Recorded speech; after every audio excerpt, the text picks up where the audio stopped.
This spooky video brought to you by Park Candy. Visit the link in the description down below and use offer code OFFHAND at checkout to save 10% off your entire order. And now, on to the chills. That's nice and warm. Oh, hello there, traveler. Welcome to the Offhand Disney YouTube channel. This week I figured we'd do something a bit spookier, a bit scarier, and talk about the scariest attraction at any of the Disney parks. And I'm not talking about Mission Space Orange Team. I'm talking, of course, about the Haunted Mansion. Now, gather around, take a seat, and settle on in, because tonight's story is somewhat unique and calls for a different kind of it. Wait, wrong ride. Tonight's story is guaranteed to send a chill down your spine, and it all starts when hinges creak in doorless chambers, and strange frightening sounds echo through the halls.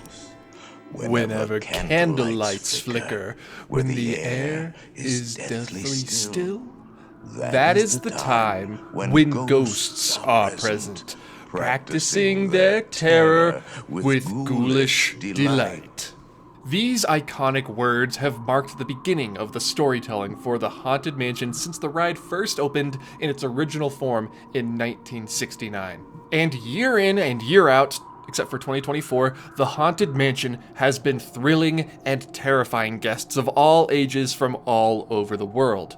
But the story that is being told behind the scenes may not be quite as familiar as Paul Frees's booming voice as you walk into the stretching room. I previously made a video about the subliminal storytelling of Pirates of the Caribbean, right next door, and I recommend you check that out for the explanation of active versus passive storytelling. But the Haunted Mansion, much like Pirates, is a passive story being told to us. We are not active characters in the story. We just happen to go on a tour through the mansion. Or are we? Are we personally involved with the storytelling that's going on inside of the Haunted Mansion? I am here today to say yes. We are characters being interacted with and talked to throughout the course of the ride. Because, like Pirates of the Caribbean, the general public was extremely excited for the opening of Disneyland's two brand new attractions as a sort of phase 2 for New Orleans Square, Pirates and the Mansion. And to coincide with the opening of the Haunted Mansion in 1969, Disney released a souvenir record album, also sold in New Orleans Square, called The Story and Song from the Haunted Mansion, with illustrations by Colin Campbell. Now, this picture book and album didn't just include amazing artwork by Colin Campbell, one of the most iconic illustrations, in my opinion, ever done of the Hatbox Ghost. It also included what guests would know as the official storyline for the Haunted Mansion at the time when it opened in '69. Now, my friends, I just so happen to have a copy of the sights and sounds of the Haunted Mansion right here. Now, I'm not going to play it because we would then be affected by the copyright curse, and nobody wants to be cursed, obviously. But I do want to sort of look through it and explain to you all the official story of the Haunted Mansion, the closest we can get to a canon storyline for the attraction that is within these pages. Now, the story that's being told to us from this picture book and from this album varies slightly from the story that we are being told today in the Haunted Mansion, and also very slightly from the story that was told on opening day, because it's somewhat common knowledge that in the early days of the Haunted Mansion, through the writing and conception of the story, even up through construction, Imagineers over at WED weren't entirely sure what they wanted the plot to be. Of course, you have the famous story of Claude Coates and Mark Davis disagreeing on what they wanted the overall vibe of the attraction to be. Mark Davis wanted it to be similar to Pirates or the Jungle Cruise, silly, upbeat, and lighthearted. Meanwhile, Claude Coates wanted the ride to be genuinely a house of horrors meant to scare people, but, have a little fun while they're doing it. We can see this now in the modern attraction, with the first half of the ride being sort of unsettling, kind of creepy, and then the second half being more silly and funny and jokey. But there were even characters and voice lines that were fully recorded and ready to be implemented into the mansion that were cut at the last second, like the famous story of the Raven.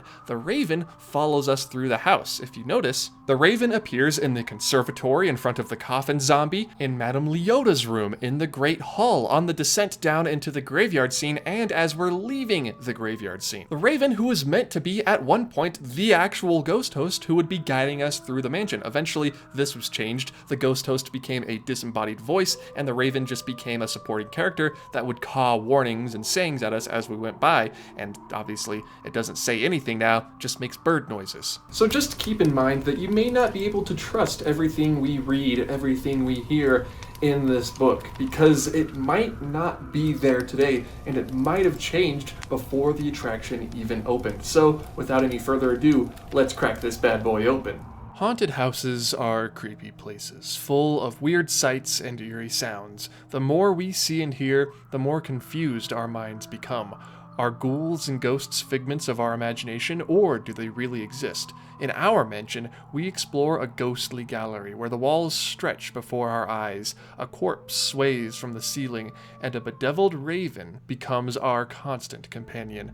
There is a hallway where large portraits become decaying corpses with each flash of lightning, and a limbo area of boundless mist and decay. So right off the bat, in the very first page of this picture book, we get a little bit of an explanation as to what the beginning of the attraction looks like up until when we board our doom buggies at the loading area. Specifically, they call the loading area a limbo area, which I think, one, is funny, but two, also sort of canonizes that big, black, empty void behind us as we step into our doom buggies. It's not really meant to be anything. It's an in-between space. I guess as we sort of pass between the world of the living and the world of the dead. Not necessarily an afterlife, but a different shape, a different layer of the reality that we are inhabiting right now as living people. Who would have thought? It's deep, we're only one page in. Meanwhile, the audio portion of the story tells us about Mark and Karen, two teenagers who get lost on a dark and stormy night and have no other choice than to take shelter within the haunted mansion. And the ghost host describes the loading area that we just talked about as a dimly lit limbo area of boundless mist and decay. So it truly is just nothing but mist and decay and some spider webs. There's also a cat statue there now. The ghosts added that in after this, though, and April through December portrait. But we don't talk about that. We're talking just about the limbo area. I really think that's interesting. Now, Mike and Karen don't board a doom buggy to get through the haunted mansion. The entire ride is a walkthrough for these two. They walk through the entire thing. But we, on the other hand, do board our carriages. The next page tells us that the conservatory is a room cluttered with decaying flowers and plants. A restless guest tries to free himself from his cramped quarters. "You've disturbed a guest," caws the Raven. "You'll be sorry for that." However, in our haunted mansion, as I'm sure you're aware, the crow does not say anything. Nothing at all. That's what I'm talking about. A remnant from a time when the story was just a little bit different. All of the story beats are still the same. They had the attraction built and planned out by this point. Just the characters and individual little pieces of lore within were changed. Meanwhile, on page 3, you have very detailed descriptions, like Madame Leota, a disembodied spirit, resides in the seance room. Objects float about the room and respond to her supplications. That's it. The Raven's there, though. That's cool. In the audio version, Karen and Mike begin to see wispy, sort of faint traces of spirits out of the corners of their eyes in the seance room. That shows us that the spirits are beginning to materialize before they enter the Grand Hall scene. And I think that's something that would be actually really cool in the ride, to see faint outlines of ghosts or people as we make our way through the seance room into the Grand Hall scene. We see the orb tracing out the signs of the zodiac and obviously the Raven and Leota, they're all there. But there's other spirits in the room with us, rapping on the table and ringing the bell. We just don't see them. I think if we could kind of see them just a tiny bit through some sort of effect, that'd be awesome. Next, we enter the Grand Hall, or the ballroom, depending on who you ask. Here, in the Grand Hall, a very strange birthday party is taking place. Some ghosts appear and disappear, while others waltz and frolic about the room. Again, we have that dang Raven, but we also have other characters that we're familiar with, like Pickwick, and the organist, who looks very different. Where's his hat? Victor, where's your hat? Now, in my opinion, the graveyard scene is the apex of the attraction, but this is the big show-stopping scene where you see the ghosts for the first time in their full glory, running around, dancing, flying through windows, playing pianos, blowing out birthday candles. The scene is huge, and it's amazing. There's so much kinetic energy happening in this room, and just the use of the Pepper's Ghost effect is still stumping people to this very day. People think they're using holograms in the Haunted Mansion. It's just glass and lights. It's all you need. Something interesting, though, that I guess I stand corrected on, the book goes on to mention Victor Geist, the organist, saying how music for this party is supplied by a ghostly organist. banshees float from the organ pipes in tempo to the haunting refrain. Now, that confirms that the ghosts coming out of the organ, which I had referred to up until this point as organ ghosts, because that made the most sense, are, in fact, banshees. Huh. Guess I stand corrected. I'll just have to update my Haunted Mansion lore book here. Okay, let's see here. It's weird.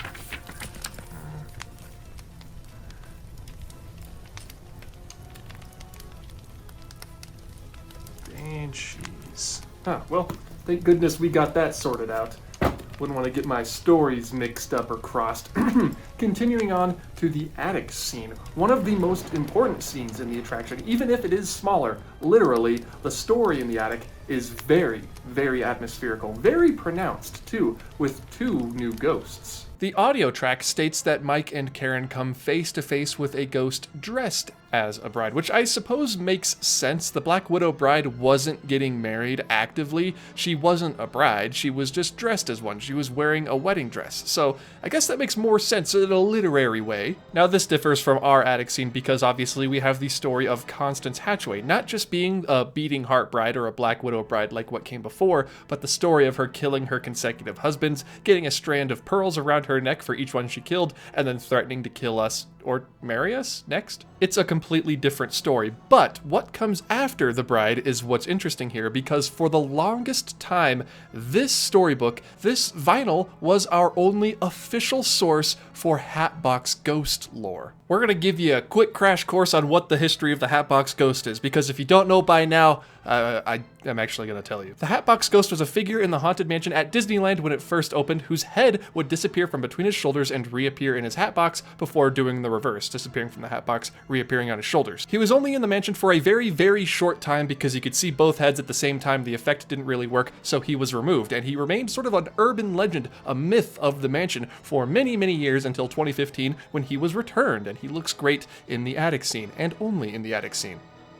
I'll never forgive them. And I know I said at the very beginning of the video that I would not be playing any audio from the story and song of the Haunted Mansion vinyl / CD / cassette tape, but I'm actually gonna make an exception here. I will narrate over it and, do some stuff to mix it up a little bit, but I do think it's important that you hear Thurl Ravenscroft himself tell you about the Hatbox Ghost.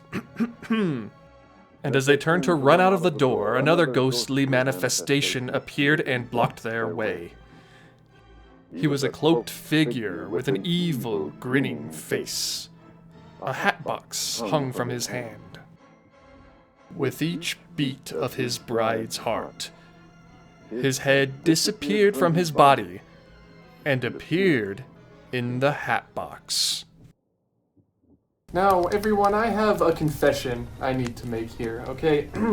This is the canon story from the Haunted Mansion. We all know that. We've talked about that throughout the course of this whole video. I was never really a big fan of the Hatbox Ghost's story being tied so closely with Constance's, especially with him being one of Constance's husbands. But considering that this is the only canon material we have for the story of the Haunted Mansion, if you want to consider it canon at all, I suppose that Thurl Ravenscroft does say that with every beat of his bride's heart, so that would make them married. That would make the Hatbox Ghost one of Constance's husbands. I guess I have to eat my words on that one. I guess they are tied together. Now, of course, I've always seen it as a possibility, Constance and the Hatbox Ghost being married in some way and him being a husband. I personally just preferred him to be a completely separate character, another ghost who is not married to Constance in any way, but just who also happens to be in the attic. But it just makes too much sense. His head disappearing, Constance chopping off her husband's head, it makes perfect sense. I just always preferred there to be a little bit of mystery there. And I guess the mystery has been solved. Upon me rereading and me re-listening to this, they're married. I guess that's the way it is. Or I suppose were married, they're both dead now. The book, however, describes it like this. The attic shelters 2 strange ghosts, a bride whose heart glows red with each rhythmical beat, and a cloaked man whose head disappears from his body and glows hideously from within a hatbox. we make our escape through the dormer window and descend to the graveyard below. No inclination, no hints that they are married or together in the book. Maybe even Disney can't make up their minds. I also should mention that this book and the audio sort of disprove the Haunted Mansion death theory. If you want to take them for 100% complete and total canon, you can, you don't have to. Mike and Karen aren't killed and pushed out of the window in any way, they just open it up and descend some stairs down from the balcony into the graveyard scene. Likewise, in the book, all that's mentioned is that we descend into the graveyard below, and I guess maybe if you fall to your death, that could be a way of descending, just very quickly and violently. The Haunted Mansion death theory, by the way, for those of you who are unaware, is the theory that we see the ghosts and join in the party in the graveyard scene because Constance or someone pushes us from the attic window. That's why we tumble down backwards into the scene. And that's why the caretaker seems to be so afraid of not just the ghosts behind him playing the music, but also of us as we pass by him. Or, as the book says, a caretaker and his whimpering dog watch the cemetery in disbelief. A ghostly minstrel group supplies theme music for the Spooks Playground, while the local ghouls socialize.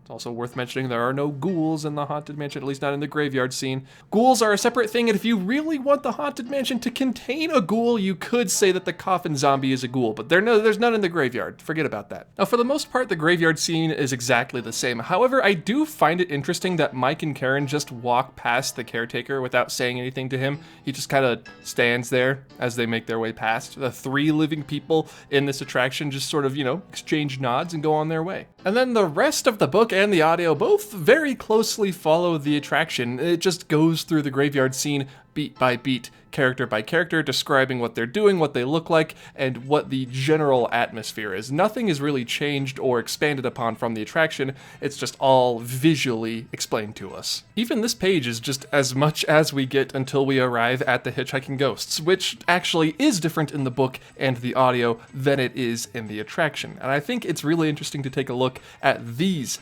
Hitchhiking Ghosts. Now, they are, in essence, the same, but they're slightly different. Notably, Ezra's the only one that's that sort of translucent single-tone blue. Gus and Phineas actually have coloring applied to their spiritual forms. And Ezra, again, being the weird one, sorry Ezra, has that blobby sort of outline around him that is very similar to this old concept art piece of the Hitchhiking Ghosts. I don't know when they did it, but at some point further on down the development line for the mansion, Ezra went from a sheet blobby ghost to the skeletal one that we know him as today. And this page to me is very much sort of half and half blob, half skeleton, sort of the Ezra we know today, but not quite. And then of course we can take a look at Gus, whose beard is way thicker and way bushier than it appears in the mansion today. However, when our two teenage protagonists escape the Haunted Mansion, there's no mention of the Hitchhiking Ghosts. The Raven warns them before they leave that ghosts will try to follow them home, but there's no mention of a short prisoner, a taller skeleton guy,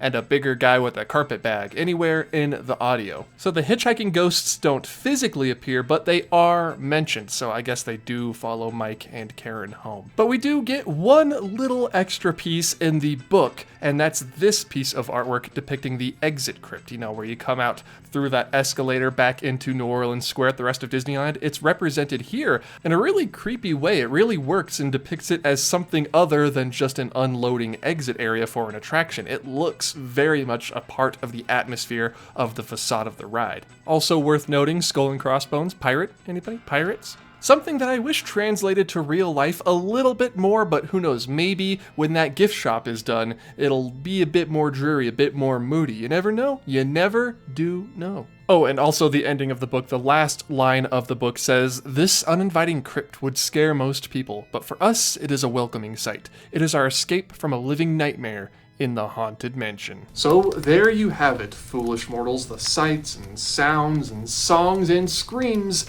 of the Haunted Mansion. Every little bit of the official story that we have condensed into the better part of 20 minutes. Now, there are other sources of lore for the Haunted Mansion, context clues within the attractions, novels, and movies, but all of these are sort of taking the original themes of the ride and making them into something new. This book and the audio that we looked at today were the original outlines for the story released in 1969 for the Disneyland attraction. So I do think there is a bit of a difference there, but the beauty of the Haunted Mansion, the beauty with pirates and other attractions, is you can make the story up as you go. Whatever you want to be canon can be canon. Do you want to be dead as you get flung out of the attic window by Constance herself and join in the graveyard celebrations with all the other ghosts?